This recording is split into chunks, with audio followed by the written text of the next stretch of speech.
Hello students and welcome to the Virtual Learning Network. This is session 15 for Nutrition for the Community, and here we will discuss food preservation and maximization of nutritional benefits.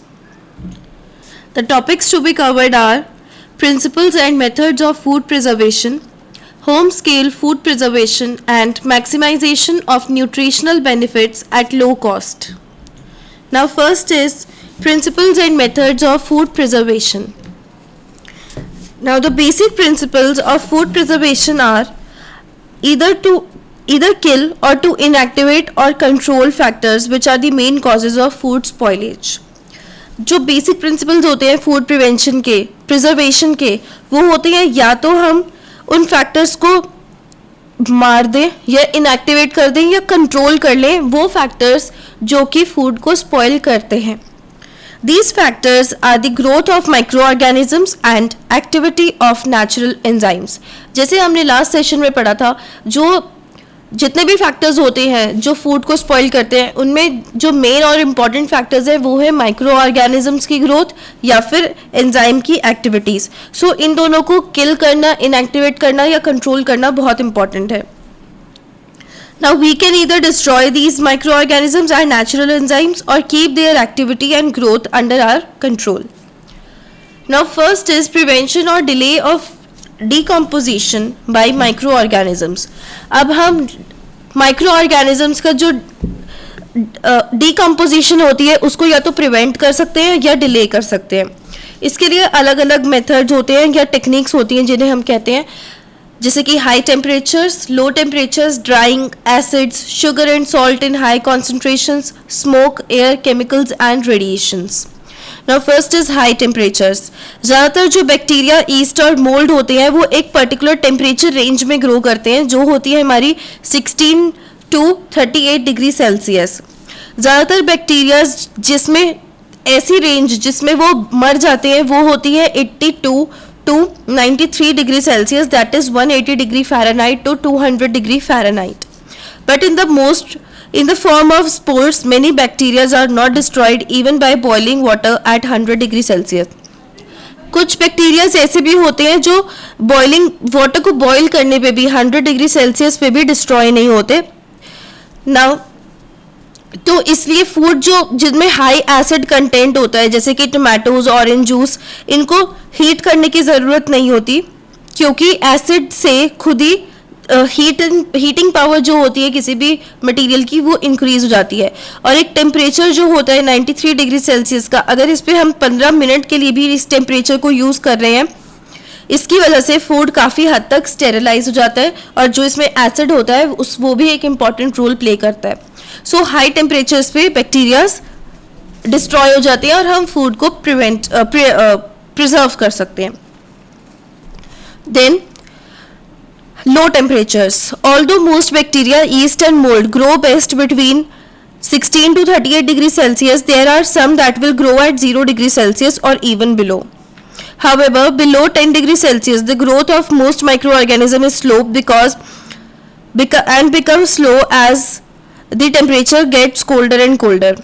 So जितने भी bacterias होते हैं east या mould वो ज़्यादातर grow करते हैं 16 to 38 degree Celsius के बीच में, और कुछ ऐसे भी बैक्टीरिया होते हैं जो 0 डिग्री सेल्सियस पे भी ग्रो कर जाते हैं. लेकिन अगर हम पूरी कम्युनिटी देखें माइक्रो ऑर्गेनिजम्स की तो वो ज़्यादातर उनकी जो ग्रोथ है 10 डिग्री सेल्सियस से कम अगर टेम्परेचर लेके जाए तो उनकी ग्रोथ स्लो हो जाती है.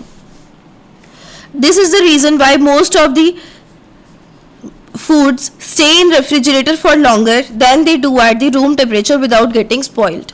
इसीलिए हम उसको रेफ्रिजरेट करते हैं किसी भी फूड को, और रेफ्रिजरेट करने के टाइम पे जब हम फ्रिज में रखते हैं अपने फूड को तो वहाँ पे वो ज़्यादा देर तक सर्वाइव कर जाते हैं एज कम्पेयर टू अगर हम उन्हें रूम टेम्परेचर पे रखें तो.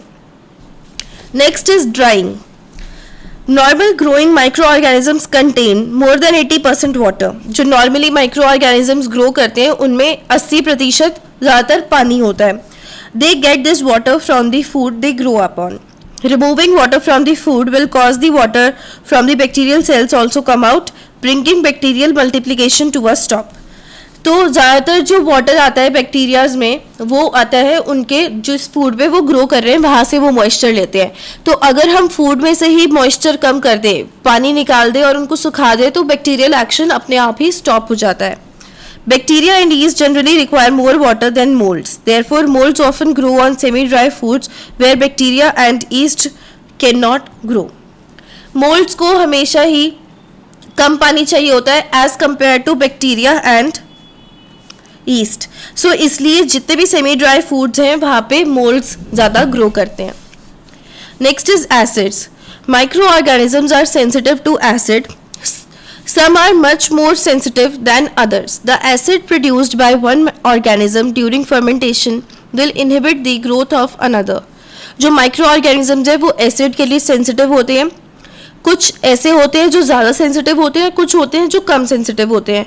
एसिड जो भी एक ऑर्गेनिज्म में प्रोड्यूस होता है फर्मेंटेशन के टाइम पे, उससे भी बैक्टीरियल ग्रोथ कम हो जाती है। And this is the principle of using controlled fermentation. The acid produced by fermentation will not allow the growth of other organisms. इसलिए हम controlled fermentation भी perform कर सकते हैं जिसकी वजह से जो दूसरे माइक्रो ऑर्गेनिजम्स हैं उनकी ग्रोथ कम हो जाती है। Then sugar and salt in high concentration. Bacteria, east और मोल्ड्स जो होते हैं उनमें सेल मेम्ब्रेन्स होते हैं और ये जो सेल मेम्ब्रेन्स होते हैं इनमें वाटर इन आउट जाता है सेल्स में से। And it says water always move from the side where it is present in high concentration to side where it is in low concentration. हमेशा वाटर वहाँ से निकलता है जहाँ पे वो हाई कंसंट्रेशन में। अगर सेल के अंदर वाटर हाई कंसंट्रेशन में तो वो बाहर की तरफ जाएगा। And active microorganism may contain more than 80% water. When they are put in heavy sugar syrup or in strong salt water, the water from inside the cells moves out in the concentration syrup, causing partial dehydration of the cells. It interferes with the growth and multiplication of the microorganisms. Yeast and mold, however, can tolerate this dehydration much more than bacteria can. Hence, you sometimes find yeast and mold growing on high sugar or salt products where bacteria cannot grow. For example, jams and pickles. So, अगर हम किसी भी एक ऐसे product को जिसमें bacterial growth है उनको एक हाईली कंसंट्रेटेड सॉल्ट सोल्यूशन में रखें या शुगर सोल्यूशन में रखें तो वाटर उनमें से बाहर जाएगा। और अगर बैक्टीरिया में से वाटर बाहर जा रहा है तो उनकी ग्रोथ कम हो जाती है और इस वजह से बैक्टीरियल एक्शन स्लो हो जाता है। लेकिन ऐसा मोल्ड्स और ईस्ट के केस में नहीं होता, सिर्फ बैक्टीरिया के केस में होता है। तो ज़्यादातर जितने भी ऐसे प्रोडक्ट्स होते हैं जिनमें हाई कॉन्सेंट्रेशन होती है सॉल्ट या शुगर की, वहाँ पे बैक्टीरिया ग्रो नहीं करते लेकिन मोल्ड्स और यीस्ट होते हैं, जैसे कि जैम्स और पिकल्स में। Then smoke contains preservative chemicals such as small amounts of formaldehyde and other materials from the burning of wood which are unfavorable to the growth of microorganism. अब जो smoke है उसमें भी प्रिजर्वेटिव केमिकल्स होते हैं जैसे कि फॉर्मल्डिहाइड और दूसरे मटेरियल्स होते हैं जिसकी वजह से जो जैसे कि वुड की बर्निंग की वजह से आते हैं तो और जिनकी वजह से माइक्रो ऑर्गेनिजम्स ग्रो नहीं कर पाते।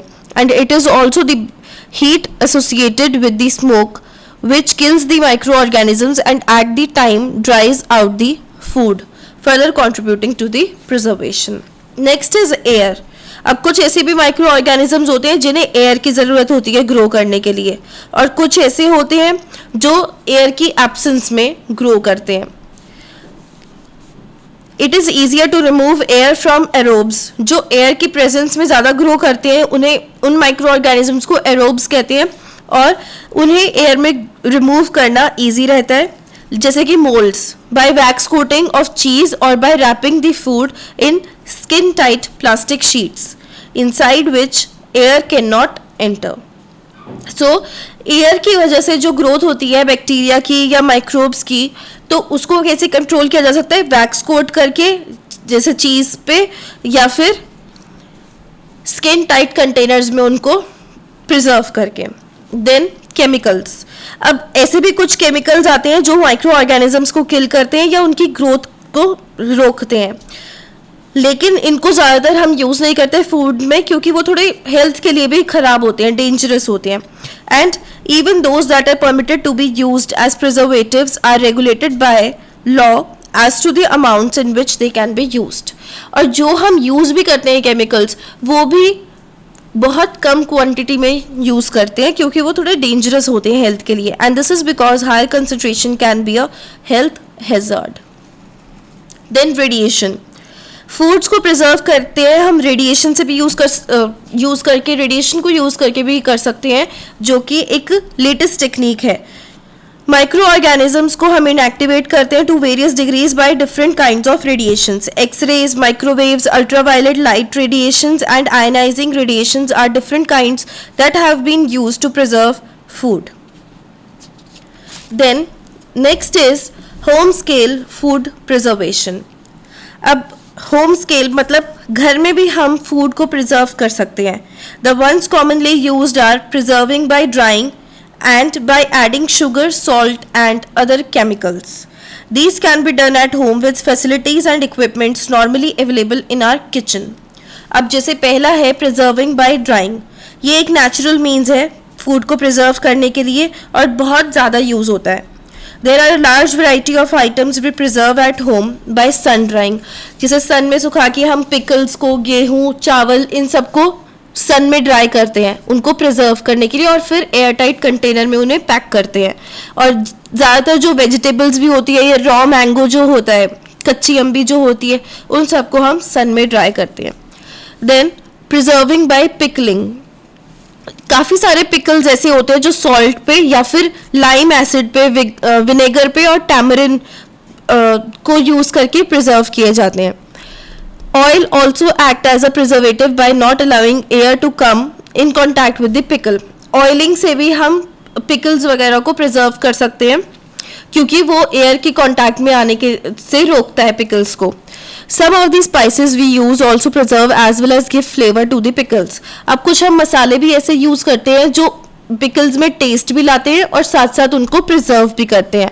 और मोस्ट फेवरेट फ्रूट्स जो होते हैं पिकल के, वो होते हैं कच्चा आम, that is Ambi, and Lyme's यानी कि नींबू.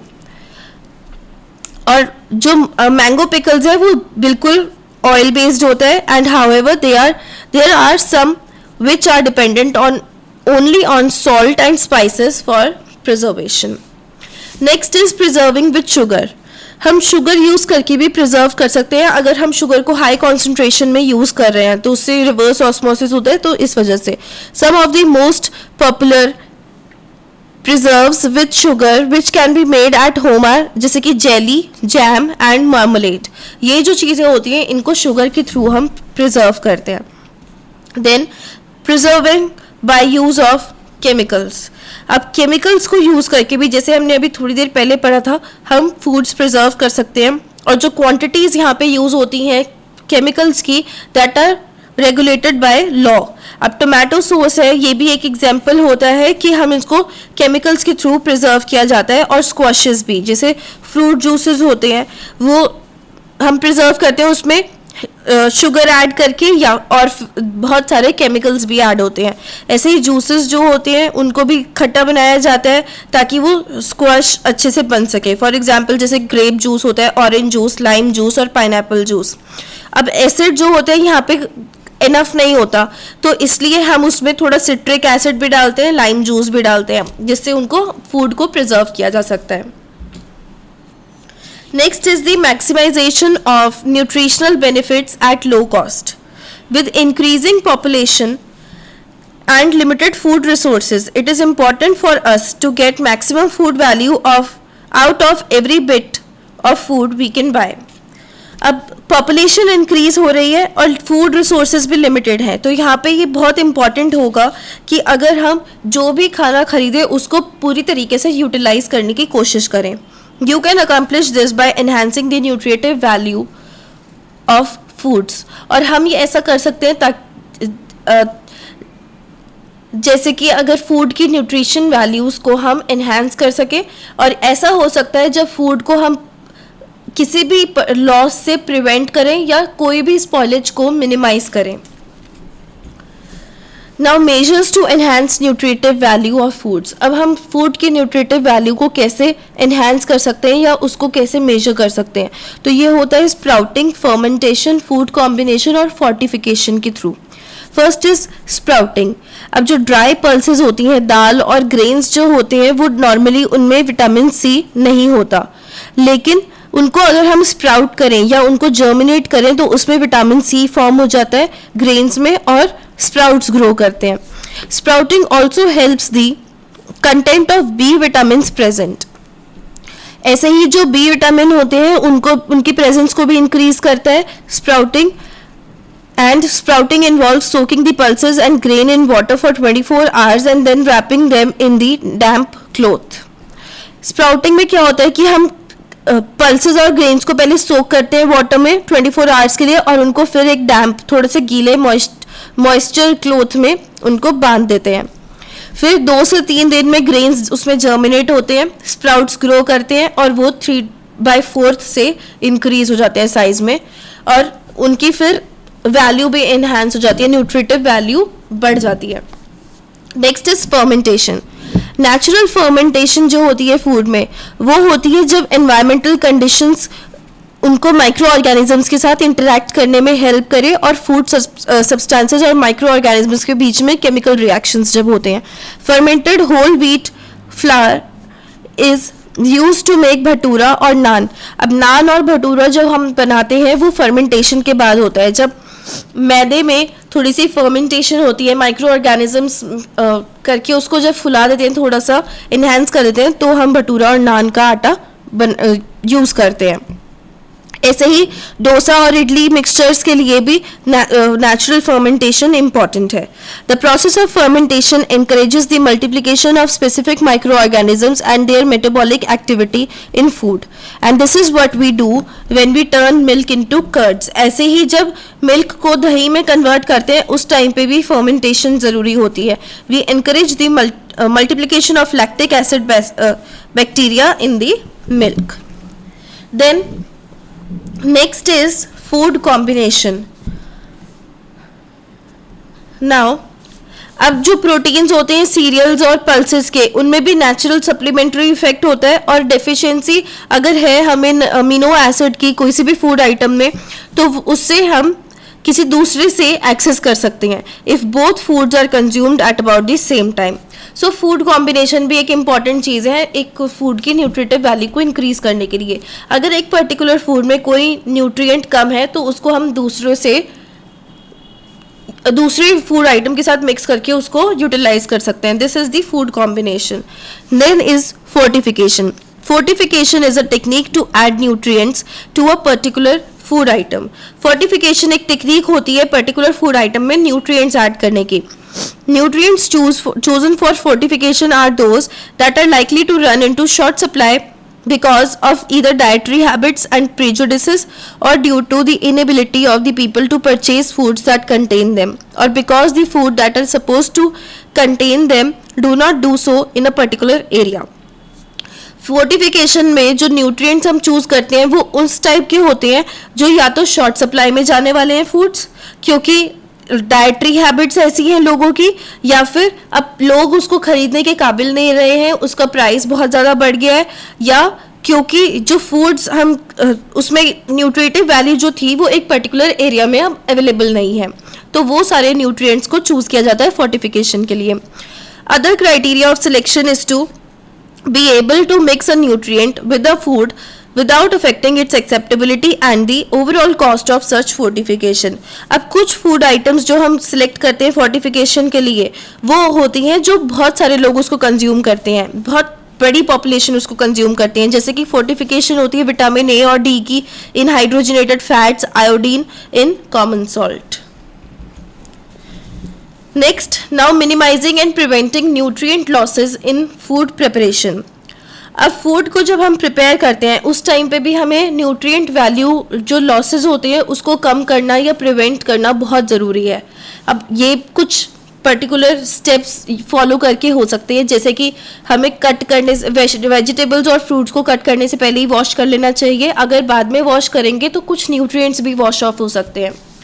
Cook vegetables on low flames with As far as possible, no water and keep them covered while cooking.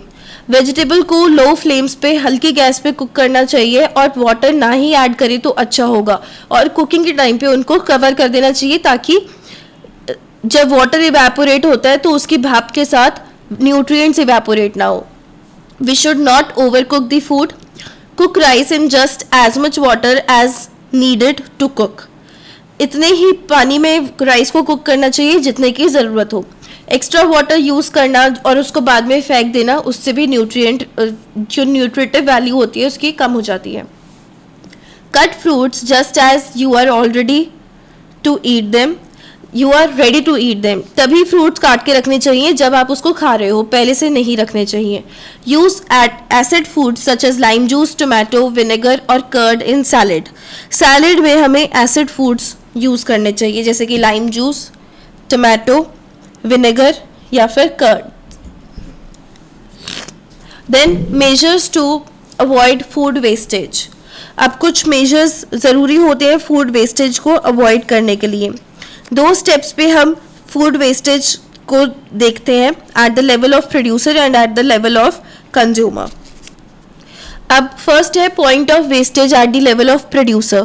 Producer की जब हम फूड वेस्टेज देखते हैं तो वो अलग अलग जगह पे होती है. फार्म, उसके बाद transportation, then sale, then distribution, फिर गोडाउन्स और मार्केट्स में भी जहाँ पे फूड को स्टोर किया जा रहा है और जहाँ से डिस्ट्रीब्यूट किया जा रहा है. ऐसे ही लेवल ऑफ कंज्यूमर पे अगर देखें तो वेस्टेज होती है सबसे पहले जहाँ पे फूड आइटम्स प्रिपेयर होते हैं या प्रोसेस होते हैं या कुक होते हैं. उसके बाद जब फूड को हम सर्व करते हैं फैमिली मेम्बर्स को, और then use of stored left over food items. Now the suggestions. अब ये कुछ सजेशंस हैं जो हमें यूज़ करने चाहिए ताकि हम फूड को प्रॉपरली यूटिलाइज कर सकें. Plan meals in advance for at least 1 weeks meals. हमें पहले से ही मील्स ऐसे प्लान करनी चाहिए ताकि हम पहले के जो वेजिटेबल्स और जितने भी फ्रूट्स हमारे पास रखे हैं उनको प्रॉपरली यूटिलाइज कर लें और वो ख़राब ना हो जाए. Use the leftovers as early as possible. अगर सुबह के ब्रेकफास्ट में कुछ बच गया है तो उसको लंच तक यूज़ कर लेना चाहिए ताकि वो ख़राब ना हो. Check your store to see what is already there before you make the marked list. बाहर से कुछ खरीदने से पहले ये देखना चाहिए कि हमारे पास पहले से क्या है और हम उनको यूटिलाइज कर सकते हैं या नहीं. By the correct amount needed, thus being assured of enough food for meals and no food wastage. Review your next day's meal plans at the end of the previous day. Now here are some questions for you. First is, explain the principle of food preservation involved in the following methods. First, wax coating of cheese, and second, blanching of vegetables before freezing. Second is, how is fermentation of food products beneficial? That's all for this session. Thank you and have a nice day.